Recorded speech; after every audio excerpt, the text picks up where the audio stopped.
अब हमारे बीच जन सुराज के सूत्रधार प्रशांत किशोर जी का हार्दिक स्वागत है। नारायणपुर की ओर से बहुत बहुत धन्यवाद। अरे जाके आदमी मेहराइल बैटरी के तरह ताली बजावत हम एक बार हाथ उठाकर बोलिए जय बिहार। अपने दम बा यार हैं नेता सब इतना खून चूस ले बड़ा सन के मुंह से आवाजों नहीं क्या निकला। एक बार अपने माँ बाप की धरती के लिए, पुरखों की इस जमीन के लिए जोर से बोलिए। हम बोलेंगे जय बिहार, आपको बोलना है जय जय बिहार, जय बिहार, जय बिहार, जय बिहार। तो हमरे नाम है प्रशांत किशोर, हम नेता ना है। अभी अरविंद जी खड़ा होके कहला हन कि इनका पर भरोसा आप क्या लिखल ही जा रहा सब, तो 5 वर्ष में सबके दशा सुधर जाए। तो हम रउआ कहता नहीं है भाई, हमरा पर विश्वास करब तो कोनो फायदा ना हो। अरे हम तो वोट मांगते नहीं थी, तो रउआ हमरा पर विश्वास करके क्या करो। हम वोट ना मांगी, हम नेता नहीं हैं, वोट नहीं मांगते। लोग सोचता कि ए भाई एगो नया दल बनल बा, नेताजी अहन तो कहन कि सब लोग एकरा के वोट दो जा, तब क्या ली हम आई तो जीत सब काम कर दे। तो हम वोट मांगबे ना करी। लोग के बुझाते नहीं के कि वोट काहे निकल मांगो। अरे भाई वोट मांगे वाला तो हर 1-2 वर्ष पर कोई ना कोई आवते बा। जे आई लिए कहलस कि हमरा के वोट दे दो, हम आई न तो सब कामे कर दे। ये सुन सुन के आदमी जीवन भर से वोट देले जाता रहा। 40-45 वर्ष तक हमनी के कांग्रेस के जिता देनी जा। फिर 15 वर्ष गरीब के बेटा लालू जी राजा बन गई। अभी 20 वर्ष से नीतीश बाबू कुर्सी पर बैठल बाड़ा। दिल्ली में मोदी जी के भी हमनी के गद्दी दे के देख लेनी जा। राउर लैकन के अज्ञाओं में, सहार में, संदेश में, आरा में राउर जिंदगी ना सुधरल। तब आइल बनन कोनो प्रशांत किशोर। रउआ हमार बात सुनो, हमरा पर भरोसा करके हमरा के वोट दे, तो एकर का गारंटी बाकी जीतला के बाद हम धोखा ना करो। ए भाई वोट से पहले तो सब बढ़िया बतियावेला, वोट के बाद आपका गला काटता है। इसीलिए हम जन सुराज में वोट नहीं मांगते। अभी आपको काहे बुलाए हैं? 15 मिनट में अभी एगो रउआ के रास्ता बताई। एक आपको रास्ता बताएंगे, अगर आप उसको समझ लीजिए तो उसके बाद जिसको मन है उसको वोट दे दीजिए। जेकरा के निक लागे ओकरा के वोट दे दीजिए। लेकिन जो रास्ता बताई वैसे वोट दीजिएगा। तो और कुछ हो या ना हो, आपके बच्चों के लिए, आपके लिए बढ़िया रोजगार और पढ़ाई का जुगाड़ यहीं पर अगियाओं में, बिहार में, भोजपुर में हो जाएगा। तो जेकरा जेकरा ये रास्ता सीखे के बाद, अब हो गई भाषण खत्म। हम भाषण ज्यादा ना दी, भाषण खत्म हो गई। अब जेकरा जेकरा ये रास्ता सीखे के बाद ओकरा 3 गो ओकरा से सवाल पूछल जाई। आ सब आदमी के हाथ उठा के जवाब देवे के बाद, हो चाहे ना बोले के बाद, अभी 15 मिनट में ज्ञान के आंख खुली, अपना आंख के सामने रहुआ दिखी कि राउर गरीबी के, बदहाली के कारण का बा, एकरा से निकले के रास्ता उपाय का बा। बात जब हो जाई, ठीक लागी तो एकरा के अपनाई, आ ना ठीक लागी तो जौन जिंदगी चल रहा बा वैसे ही चलाई। लेकिन उत्तर सबके देवे के बा, और उत्तर देत समय, जवाब देत समय हाथ उठावे के बा। हाथ काहे उठावे के बा? हाथे में दम बा। जेकरा के हाथवा से बटन दबाई उहे राजा बनी। इतना बात बुझाता ना? तो जेकरा जेकरा अभी रास्ता सीखे के बाद, सबके जवाब देवे के बाद, सब आदमी सोच कर बताएगा कि आपके गांव पंचायत में, अगियाओं में, आरा में, भोजपुर में और कुछ होके चाहे ना, रउआ सब खाती आपके बच्चों के लिए बढ़िया पढ़ाई या रोजगार का व्यवस्था होना चाहिए कि नहीं होना चाहिए? हाथवा उठा के जोर से बोले के बाद, जे खड़ा बा उनको हाथ बा, जे खड़ा वाला जा ओकरो हाथ उठावे के बाद, हाथ उठाकर बोलिए होना चाहिए कि नहीं होना चाहिए? जोर से बोलिए होना चाहिए कि नहीं होना चाहिए? होके के चाहिए। अरे आदमी कितना समझदार बाड़ा। अज्ञाओं के आदमी के देखा रे भाई, ऐजा रहुआ पढ़ल लिखल बानी की अनपढ़, अगड़ा बानी या पिछड़ा, हिंदू है या मुसलमान, महिला है या पुरुष, युवा है या बुजुर्ग, गरीब अमीर, सब आदमी कहल कि ना भैया पढ़ाई या रोजगार तो हो कहीं के चाहे। इतना बात तो सबके बुझाता, कौनो प्रशांत किशोर के जरूरत नहीं है।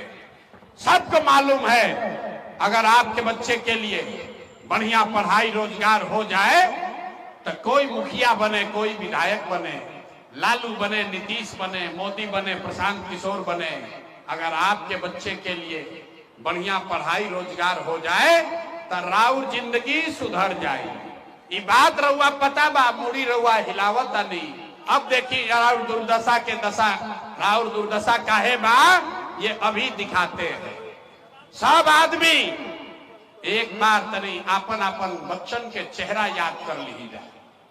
हर आदमी अपने अपने बच्चे का चेहरा याद कीजिए और अपने बच्चों के नाम पर एक बार ईमानदारी से बताइए, आप में से किसने जीवन में एक बार भी अपने बच्चों के पढ़ाई रोजगार के लिए वोट दिया है?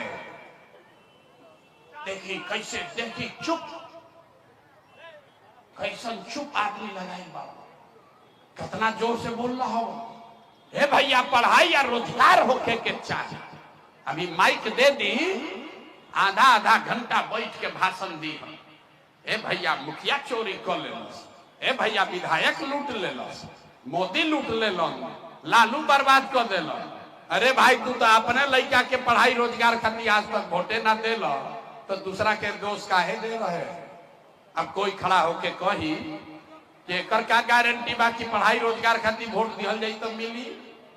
इसका क्या गारंटी है? आके करा के वोट दियाओ। बिहार में तो सब नेता चोरे बाड़न, कोई तो हमने के आज तक कामे ना कैलस, तो एकर का गारंटी बा कि पढ़ाई रोजगार खातिर वोट दिया तो मिली? बिल्कुल इसका गारंटी है।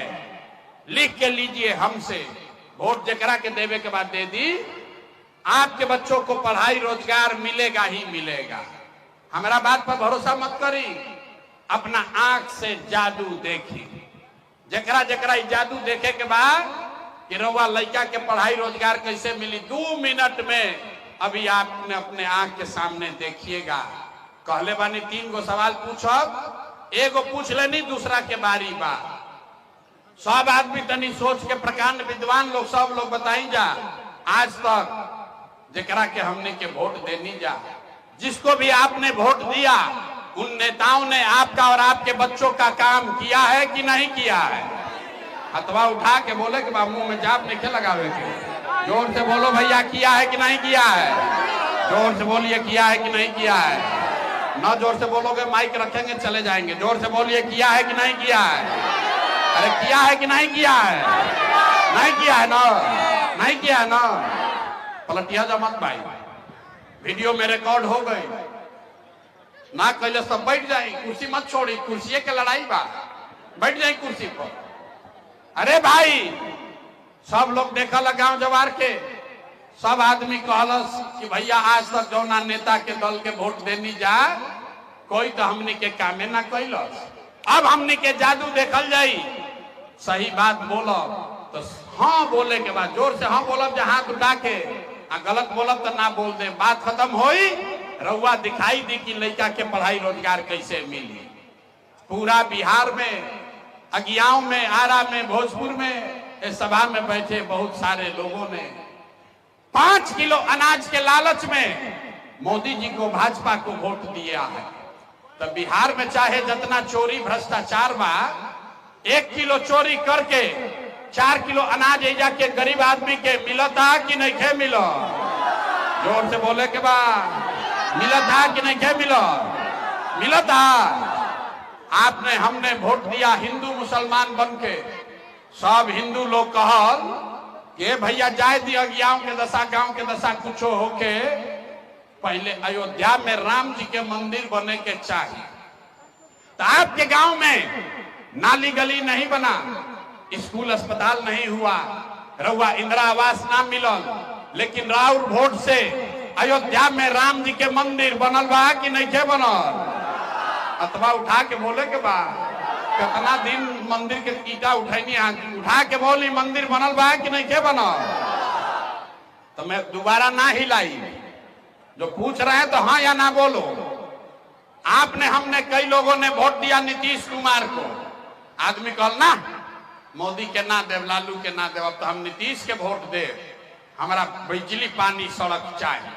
लालू जी के राज रहे तो हमें बिहार में बिजली पानी सड़क ना रहे, तो नीतीश के बिहार में इसी भ्रष्टाचार वाले राज में बिजली के बिल 1000 आए चाहे 2000, घरे घरे बिजली आयल बा कि नहीं के आई? अरे बिजली आया है कि नहीं आया है? तो 2 बार हिलाने पर काहे बोलते हो? एक बार में जवाब दो, बिजली आया है कि नहीं आया है? आपने हमने वोट दिया जाति के नाम पर।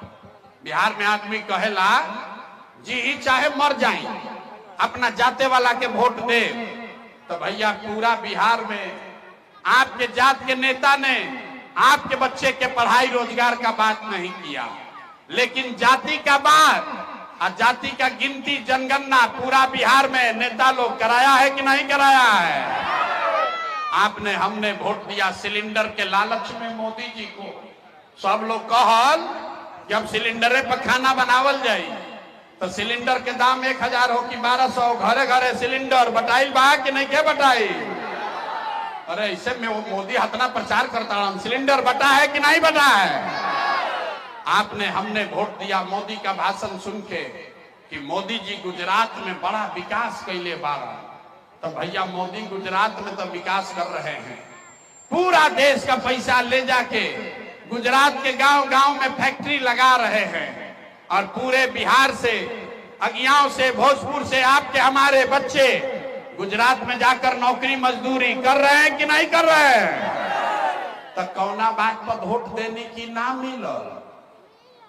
अरे अपना बच्चा के नाम पर बोले कि भैया जीवन में अपना लड़कन के पढ़ाई रोजगार खातिर वोट ना देनी, ये बात ये जादू दिखावे आइल बानी, वोट वोट ना मांगी। अरे बोगे बबूल तो आम कहां से खाओगे? वोट दोगे 5 किलो अनाज के लिए तो रोजगार कहां से भेटाई? वोट दीजिएगा जात पात के नाम पर तो लड़कन के पढ़ाई कहां से होई? वोट दिया मंदिर मस्जिद बनावे खातिर तो फैक्ट्री कैसे लागी? आपने वोट दिया 5 किलो अनाज के लिए, अनाज आपको मिल रहा है। आपने वोट दिया मंदिर के लिए, मंदिर बना है। आपने वोट दिया बिजली के लिए, बिजली आई है। आपने वोट दिया सिलेंडर के लिए, घर घर सिलेंडर बटा है। आपने वोट दिया जात के लिए, घरे घर जात के चर्चा चलता। आपने वोट दिया गुजरात के विकास के लिए, गुजरात में फैक्ट्री लग रहा है। आपने अपने बच्चों के पढ़ाई रोजगार के लिए वोट नहीं दिया, इसीलिए पूरा बिहार अनपढ़ और मजदूर बन गया। यही बात बताने आए। वोट वोट ना मांगी, गांवे गांव जाके लोग के हाथ जोड़ता नहीं, एक ही बात बता रहे, अरे भाई अगर रउआ अपन और अपन लड़का के चिंता ना करो तो दुनिया में कोई आपके बच्चे का चिंता नहीं करेगा। काहे करेगा भाई? जब आपको अपने बच्चे का चिंता नहीं है तो लालू, नीतीश, मोदी, प्रशांत किशोर आपके बच्चे का चिंता क्यों करेगा? अब अभी आपको दिखाते हैं कि आपको आपके बच्चे का चिंता है कि नहीं, और फिर आपको गरीबी से निकलने का एक मंत्र सिखाएंगे। सब आदमी एक बार सोचकर बताइए। और अंतिम सवाल है, एक बाद गरीबी से निकले के रास्ता सिखाई। सब आदमी पहले बताई, और कुछ होके चाहे ना, सब आदमी के आपन आपन लड़कन के चिंता बा कि ना? लड़कन के चिंता बा कि ना? देखो लड़कन के नाम पर हाथ नहीं के उठा, हाथ उठाओ भाई, हाथ उठाओ, बोलो अपने बच्चों की चिंता है कि नहीं है कि नहीं है? लड़कन खाती आवाज नहीं क्या निकला था, है कि नहीं है कि नहीं है? पूरा का पूरा गांव समाज झूठ बोल रहा है, किसी नेता का दम नहीं है। रउआ गांव में आके सामने कहता नहीं, सब का सब झूठ बोल रहे हो। आपने कहा कि भैया बच्चा का बड़ा चिंता है, सब लोग देख लो, सब हाथ उठवैले बानी।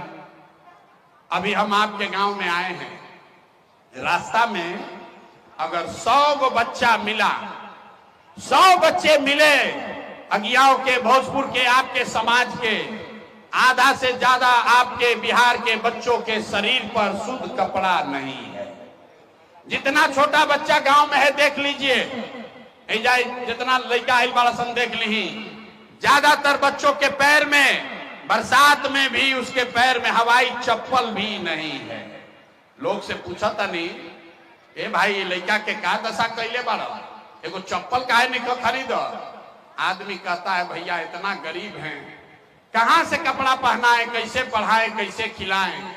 तो मेरे भाई, जिन नेताओं ने लूट के आपका ये हाल कर दिया कि आपके बच्चे के शरीर पर कपड़ा नहीं, पैर में चप्पल नहीं, खाने के लिए भरपेट भोजन नहीं, आपका बच्चा बीमार पड़ता है तो दवा डॉक्टर अस्पताल नहीं, वही नेता, वह नेताजी अभी 4 महीना के बाद अइहन और जितना लोग हाथ उठाया था सब का सब जाति के नाम पर 500 रुपया के लालच में मुर्गा भात खाकर लालू के डर से, मोदी के डर से लालू का नारा लगाकर जो हाथ उठाए थे, इसी हाथ से बटन दबा के उस नेता को राजा बनाओगे। और कहता है कि बच्चा के लिए बड़ा चिंता है। अरे बाप रे, बच्चों के नाम पर झूठ बोलते हो तो तुम नहीं भोगोगे भैया तो कौन भोगेगा? हम मीठा बात ना बोली, बिहार के आदमी को सुधरना ही नहीं है। 5 बरस नरक का जिंदगी जी रहा, जहां जाइए ए भैया नाली गली नहीं थे, ए भैया खाए के नहीं थे, ए भैया लड़कन के पढ़ाई नहीं थे, हो बड़ा भ्रष्टाचार बा, कोई रोजगार नहीं थे, 400 रुपया पेंशन भीख भी नहीं थे मिलल। और जैसे ही वोट आई तो सब बात भुला गए। वोट के दिन ए भाई अपना जात के खड़ा बा, चलो अब क्या लियो करे के दिया है, वो चोर है, बदमाश है, आपका लूट के ले गया है, लेकिन अपना जात का है तो उसी का बटन दबाओगे। कैसे सुधार होगा? न सुधार होई। अरे आदमी कहता नहीं, प्रशांत किशोर आइल बाड़न, बड़ा पढ़ल लिखल बाड़न, मेहनत करता भैया रउआ आगे आगे चली, आप आगे आगे चलिए, हमने के सब आदमी राउर मदद कइल जाए। हम हाथ जोड़ता नहीं रउआ के, हमको आपका मदद नहीं चाहिए। अरे भाई, जो लोग अपनी मदद नहीं कर सके, जब आप अपने बच्चे का मदद नहीं कर सके, हमारा मदद क्या खाक कीजिएगा? बिहार सुधरने वाला नहीं है। एगो प्रशांत किशोर आवास कि 10 को प्रशांत किशोर आजाद। जब तक आप नहीं सुधरिएगा तब तक कोई बिहार को नहीं सुधार सकता है। ये बात के समझ ली भैया। बच्चन के चिंता क्या होला, अगर सीखे के बाद तो हमरा से ना, लालू जी से सीखी। लालू जी के अपना लड़का के चिंता बा। लालू जी के लड़का 9वां पास ना कैलन, लेकिन लालू जी के चिंता बा कि हमार लड़का बिहार के राजा बनो। हम ये बात कहता नहीं तो कुछ आदमी के बुझाता कि हम लालू जी के शिकायत करता नहीं। अरे भाई, हम तो लालू जी का तारीफ कर रहे हैं। लालू जी इतना अच्छा बाप हैं, लड़का 9वां नहीं पास है लेकिन चाहते हैं कि बिहार का राजा बने। रउआ अपन दशा देखी, राउर लड़का मैट्रिक पास कर लेलस, आईए बीए कर लिया, उसको चपरासी का भी नौकरी नसीब नहीं है, लेकिन आपको उसका कोई चिंता नहीं। ऐजा गांव में बैठ के, खेत में, खलिहान में, दलान में, चाय के दुकान बाद में बैठा था, कहता आप क्या लिखे जीती, लालू जीती हम कि नीतीश जीती हम, जनसुराज जीती कि मोदी जीती हम। अरे भाई, कभी जीवन में ये भी सोच लो कि तुम्हारा बच्चा कब जीतेगा। जब तक नहीं सोचोगे तब तक तुम्हारा सुधार नहीं होगा। गांव में चलते हैं, लालू अकेले नहीं खान, गौवा में चलता नहीं, पूछिला ए भाई केकरा के वोट देले रहा, कहता है भाजपा के देले रहे, मोदी जी के। पूछनी का है, मोदी के वोट काहे दिल रहा, कहता है सुनी कहानी बिहार के, कहता है मोदी जी का सीना है 56 इंच का, सब मियाँ जी लोग के मार के मोदी भगा दी हम भैया, पाकिस्तान के 4 टुकड़ा कर दी हम। देखिए बिहार के लोगों का दुर्दशा। अगियाओं के गांव में बैठ के रउआ इस समझ बा कि मोदी के सीना 50 इंच बा कि 56 इंच, लेकिन आपन घर के लइकन के खैला बगैर सीना सिकुड़ा के 15 इंच भइल बा, ये आदमी के नइखे लौकत, आ फिर कहता कि बड़ा दुर्दशा में जियता है। ना सुधर सकते हैं आप, इसीलिए अब आपको एक रास्ता सिखाएंगे। हमारा मालूम बा हम कतनो गला फाड़ ली रवा सुधरब ना, सुधरियन ना ही जाके आदमी, लेकिन एगो रास्ता रुआ के बतावता नहीं, गरीबी से निकले के रास्ता। अगर वो सीख लीजिएगा तो जाकर जिसको मन है उसको वोट दे दीजिए, लेकिन छठ के बाद आपका स्थिति सुधरेगा। तो सब आदमी वो रास्ता पहले सीखिए। अगली बार जब वोट देने जाइए, जेकरा के बुझाए वोट दी ही, लेकिन वोट देने से पहले एक बात समझ लीजिए कि जिन नेताओं ने बिहार को लूटा है, जिसने आपके बच्चों का ये दुर्दशा किया है, जिन नेताओं ने आपके पेट पर लात मारा है, आपके जाति का है या धर्म का, दल का है या गांव का, उसको वोट नहीं देना है। तो जकरा जकरा बतवा बुझाई लोगे, अब दोनों हाथ उठाई जा, दोनों हाथ उठाइए। सब आदमी को कहनी आदमी ना सुधरिए, धीरे धीरे उठाओ, हाथ उठाइए, दोनों जो खड़े हैं उसको भी उठाना है। हाथ उठाकर बोलो, जिन नेताओं ने बिहार को लूटा है उसको वोट देना है कि नहीं देना है? जोर से बोलिए, दीजिएगा कि नहीं दीजिएगा? आपके जाति का होगा तो दोगे कि नहीं दोगे? हिंदू मुसलमान करेगा तो दीजिएगा कि नहीं दीजिएगा? 2000 रुपया ला के दीहन तो देव कि ना दे? ए भाई 2000 रुपया देगा तो दोगे कि नहीं दोगे? जितना आदमी बैठा हुआ इनका मुंह में दही जमल बा, जोर से बोलो, 2000 रुपया देगा तो वोट दोगे कि नहीं दोगे? नहीं दीजिएगा? बड़ा बेवकूफ आदमी है। 2000 रुपया दिहन तो काहे ना ले? पैसा दिहन तो पैसा लेवे के बा, काहे लेवे के बा? मुर्गा भात खिलाइहन तो खाए के बा, पहले समझ लो रे भाई। आप बताइए, 5 बरिस राशन कार्ड बनाने में आपसे पैसा लिया है कि नहीं लिया है? जोर से बोलिए, राशन कार्ड बनावे में पैसा लागल बा कि नहीं लागल? जाति प्रमाण पत्र बनावे में पैसा लागल बा कि नहीं लागल? जोर से बोलो, जाति प्रमाण पत्र बनावे में पैसा लागल बा कि नहीं लागल? बिजली के बिल गलत आवता कि नहीं आवत? गाँवे गाँव शराब बेचाता कि नहीं बेचा?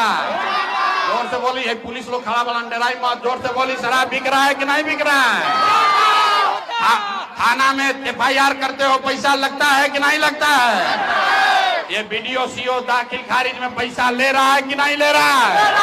हाथ उठाकर बोलिए, ले रहा है कि नहीं? BDO CO लूट रहा है कि नहीं लूट रहा है?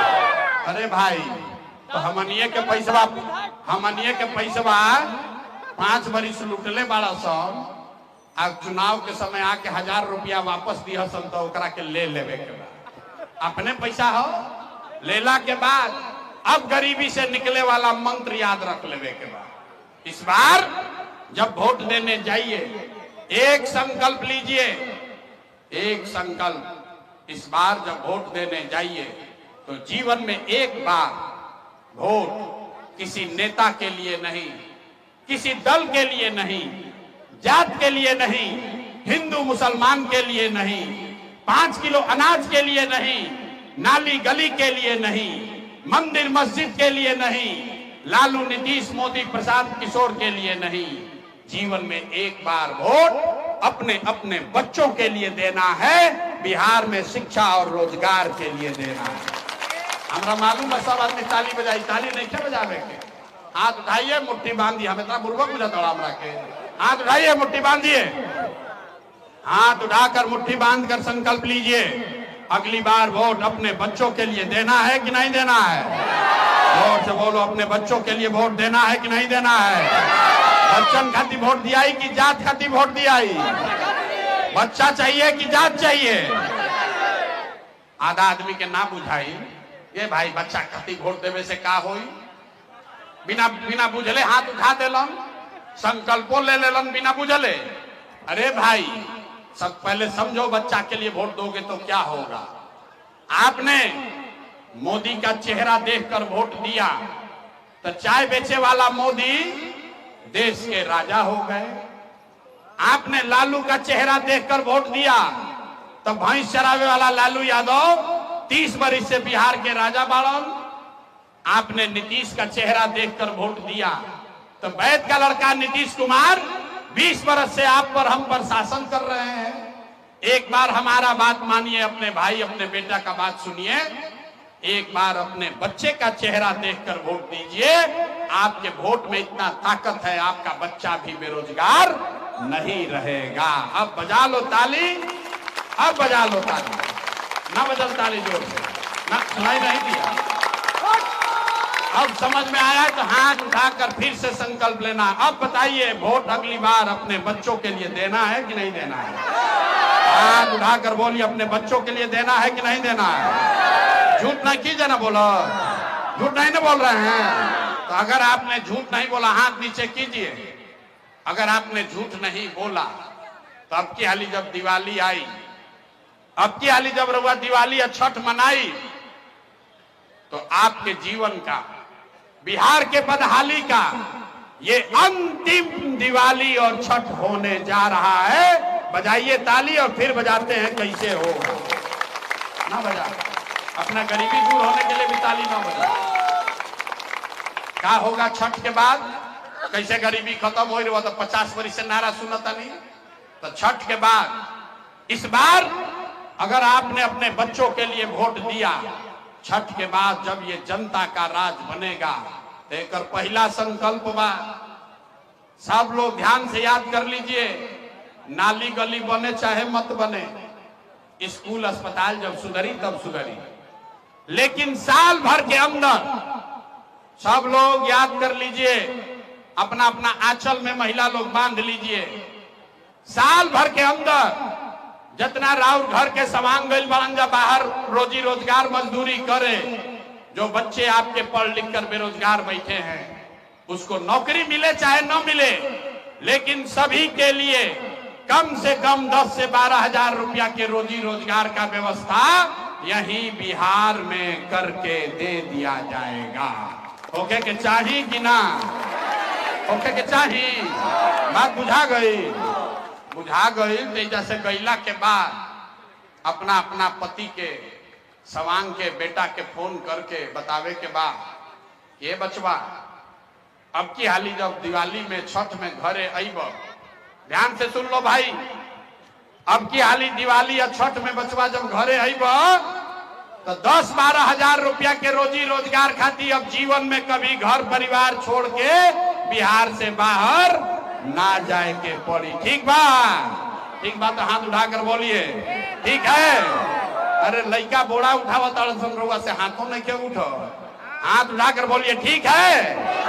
ये होई तो गरीबी कम होई ना, गरीबी कम होई ना, 10-12 हजार के रोजी रोजगार हो जाए तो गरीबी कम होई ना, बात बुझाता ना।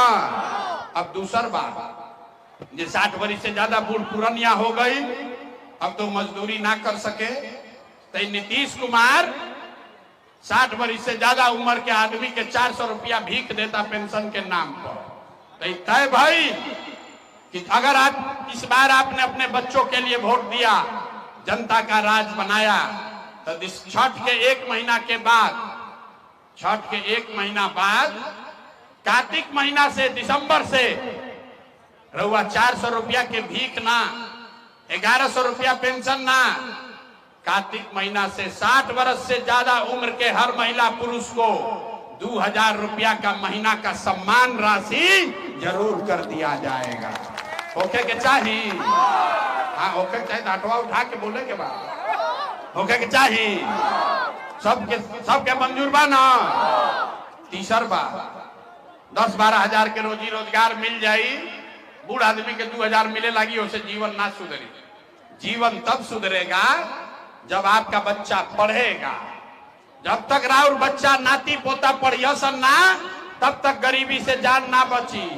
ऐसे तय भइल बा कि जेकर जेकर लइका नाती पोता 15 वर्ष से कम उम्र के बाद, सुन ली, सरकारी स्कूल में राउर लइका जाता पढ़े, वो पढ़त नहीं के, खिचड़ी खैलस घरे चल आई। तो तय हुआ कि दिसंबर से जब तक सरकारी स्कूल नहीं सुधरेगा, जब तक सरकारी विद्यालय ना सुधरी, तो गरीब के पास ये अवसर रही कि रउआ अपन लड़का के प्राइवेट अंग्रेजी स्कूल में भेजी, आ स्कूल भेजे के खर्चा फीस सरकार के ओर से भरल जाई, ताकि गरीब से गरीब का बच्चा भी अंग्रेजी स्कूल में पढ़ सके होके के चाही कि ना होके के चाही? अपना लड़कन खातिर तनी जोर से बोली, होके के चाही कि ना होके के चाही? तो सब बात हो गई, पढ़ाई हो गई, अब परीक्षा के बारी बा, मुफ्त में कुछ ना सिखाई, अब परीक्षा दो जा। सब आदमी के बोले के बाद बताओ रे भाई 4 महीना के बाद वोट बा, अब की हाली 5 किलो अनाज खातिर वोट दे कि रोजगार खातिर वोट दे?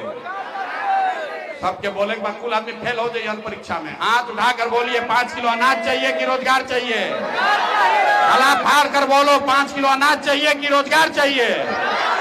अपना जात चाहिए कि अपने बच्चों के लिए पढ़ाई चाहिए? पढ़ाई चाहिए कि जात चाहिए? जात चाहिए कि पढ़ाई चाहिए? लालू नीतीश मोदी के राज चाहिए कि जनता के राज चाहिए? जिसको लालू चाहिए लालू बोलो, डराइए मत। जिसको मोदी बोलना है मोदी बोलिए, झूठ बोलिएगा फिर पकड़ लेंगे, सोच कर बोलिए। लालू नीतीश मोदी का राज की जनता का राज? कितना भी हाथ लेकर उठावत तो हम काहे बोली? हमरा सुधरे के बाद हम तो अभी 5 वर्ष और कुछ चाहिए, हम ना मानव ना हम कहनिए ना कि बिहार के आदमी ना सुधरियो, सब सुन ले लो, नारा लगा ले लो, अब पूछा तनी बोलो तो हाथ ऐसे करके सुतल बा। हाथ उठाकर बोलिए लालू नीतीश मोदी का राज की जनता का राज? सब लोग झूठ नहीं खा जा रहा, बोलो तो नीतीश कुमार रहेंगे कि जाइए? जोर से बोलो नीतीश कुमार रहेंगे कि जाएंगे? नीतीश कुमार रहेंगे कि जाइए? जोर से बोलो नीतीश रहेंगे कि जाएंगे? जोर से बोलिए नीतीश रहेंगे कि जाइए? रहेंगे कि जाइए? खराब है बोले के बाद नीतीश रहेंगे कि जाइए? रहेंगे कि जाइए? जाइए। अब मोदी आके कहन कि वोट दे दिहल जाए तो दिया जाए ना दिया? अच्छा अतरा पूर्वक बुझता हमरा के। हमारा मीटिंग महिला तो कह मोदी के ना दे, मोदी क्या देवे? मोदी मोदी मोदी। अरे भाई अभी सीखिए, अभी तय कर जाओ कि मोदी के कहला पर दिया कि ना दिया। सब लोग मिल के तय ना, अभी पहले सुन ली का है ना दिया का है? सुनो भाई ये तय कर जाओ। वोट बिहार के सब लोग बताओ भाई, वोट बिहार के तो फैक्ट्री बिहार में लागे के चाहिए कि गुजरात में लागे के चाहिए? देख हम मुंह से आवाज नहीं निकला, ऐसे नहीं बोले के, मुंह से बोले के बाद वोट बिहार का तो फैक्ट्री बिहार में लगना चाहिए कि गुजरात में लगना चाहिए? जोर से बोलो बिहार में कि गुजरात में? बिहार में कि गुजरात में?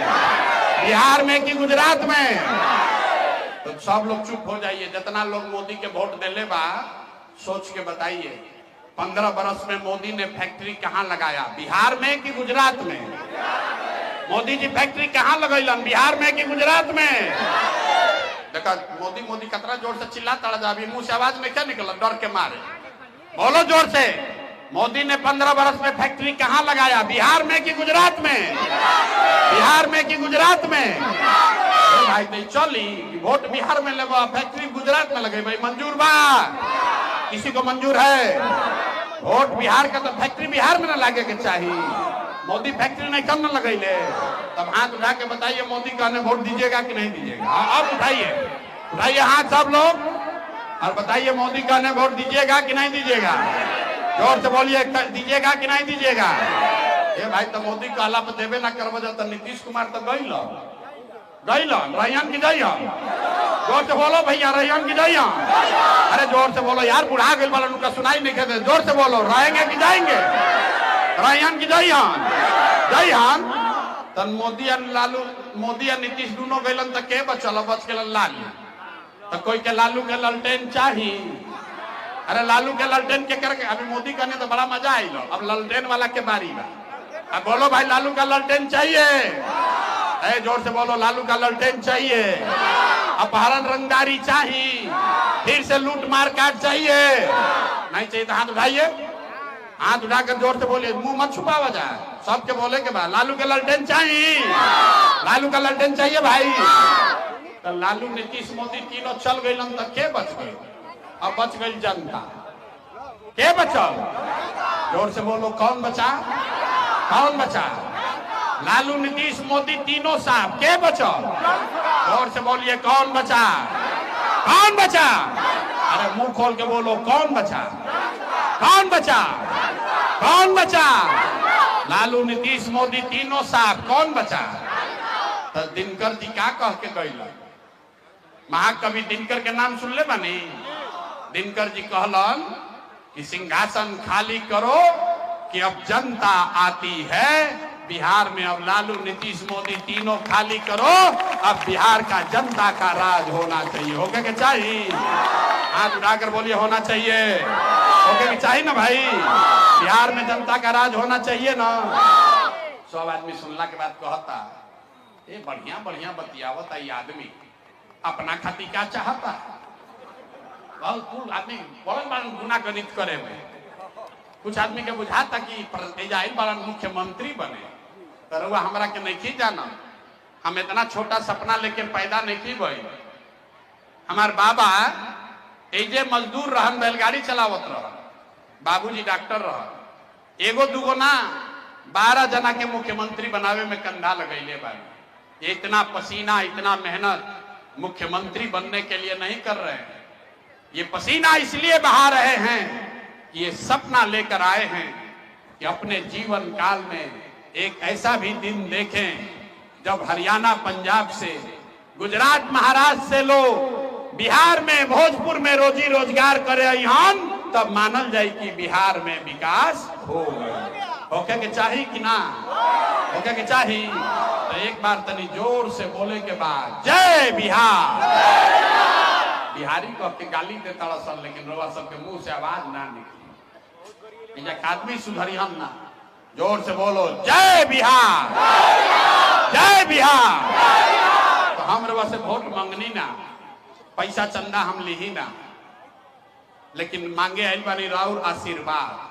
अगर रउआ हमार बात ठीक बुझाइल होके तो और कुछ नहीं, एक बार हाथ उठाकर आशीर्वाद दीजिए और बताइए कि ये प्रयास होना चाहिए कि नहीं होना चाहिए।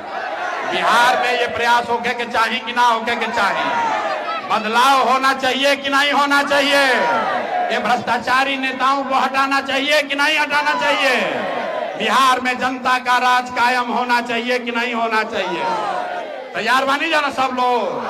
तो प्रशांत किशोर के बेटा के तिलक ना हो, अब सब रउआ सबके जिम्मा बा। घरे जाके गांव में एक एक आदमी के जगावे के बाद, जगावे के बाद ना सब आदमी हाथ उठा के तैयार होइए।